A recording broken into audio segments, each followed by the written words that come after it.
चोपडा तालुक्यातील 7,000हून अधिक लाडक्या बहिणी ई-केवायसी त्रुटीमुळे वंचित। राज्य सरकारने लाडक्या बहिणींना दरमहा 1,500 रुपये देण्याचं आश्वासन दिल्यानंतर पात्र लाभार्थी महिलांच्या खात्यात नियमितपणे 1,500 रुपये जमा होत होते। डिसेंबर अखेरपर्यंत ई-केवायसी पूर्ण करण्याची मुदत राज्य सरकारकडून देण्यात आली होती। यासाठी महिला महा ई-सेतू केंद्रावर तसेच मोबाईलद्वारे ई-केवायसी करण्यासाठी प्रयत्न करत होत्या।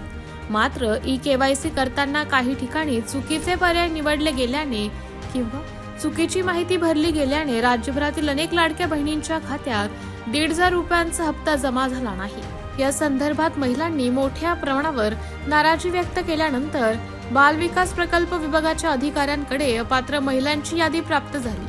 चोपडा तालुक्यात एकूण 7,616 महिला पात्र ठरल्या असून त्यामध्ये ई-केवायसी त्रुटी असलेल्या 5,963, 65 वर्षावरील 1,217, 20 वर्षाखालील 367, तृतीयपंथी 69 महिलांचा समावेश आहे।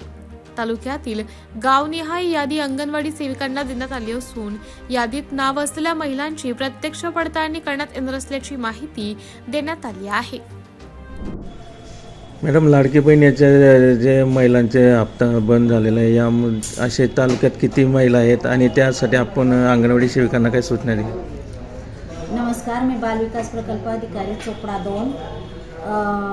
आमच्या इथं ज्या आता याद्या आल्या त्या ई-केवायसीमध्ये काही चुका घडल्यामुळे की त्यांनी ह्या योजनेचा आम्हाला लाभ नको आहे ह्या ऑप्शनवर टिक केल्यामुळे त्यांचं अपात्र झालेले असल्या कारणाने त्या अपात्र आहेत। त्याच्यामुळे त्या याद्या आम्हाला सर्वे करायसाठी प्राप्त झालेल्या आहेत। त्याच्यात आपल्या ई-केवायसीच्या 5,963 अशी यादी आहे आणि एजनुसार आमची 1,217 अशी यादी आहे आणि ज्यांनी मेलचं हे सिलेक्ट केलेलं आहे ऑप्शन तशा 69 आहे। त्यामुळे त्यांचं आता गावनिहाय आम्ही याद्या प्राप्त करून दिलेल्या आहे अंगणवाडी सेविकांना।